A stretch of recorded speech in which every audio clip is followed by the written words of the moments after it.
mean, I know many of you love NEMT, want to do it forever, but sometimes people, want to exit at a certain point, or, retire. And Rachel's a great example of someone who, built up her business from nothing to about 17 vehicles, and ultimately sold it. And so Rachel, I'd love for you to tell us a little bit about sort of how you went into the process of selling your service and sort of what tips and tricks you have for people who might want to sell their service.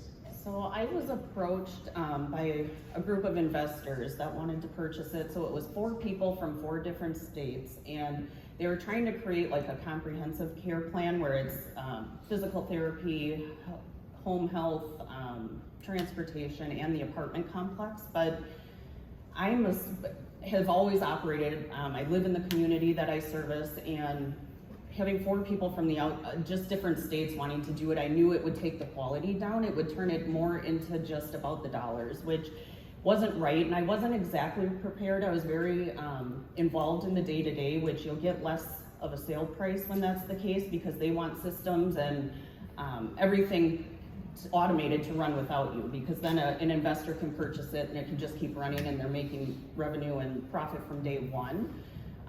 So when I went through that, I talked to somebody who did a market analysis and helped me figure out what my business was worth, which made me realize the investment group was offering 60% of what it probably was worth, and I didn't know any better. So at the time I thought, well, this is a great deal, but it wasn't.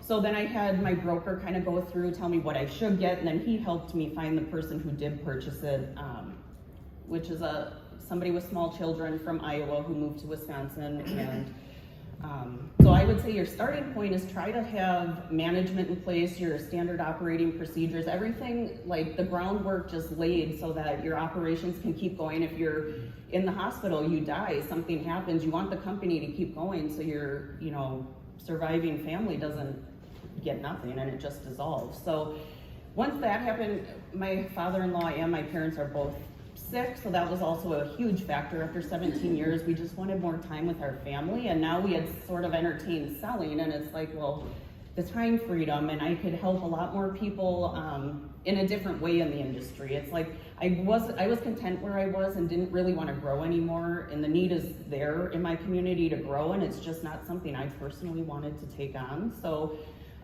it just seemed after 17 years it was the right time to kind of change directions and start focusing on other things and helping in other ways in the industry after so many years. Yeah, and Rachel's a fantastic coach now for NEMT services. So if you want to talk to her about growing or talk to her about selling, come chat with us afterward.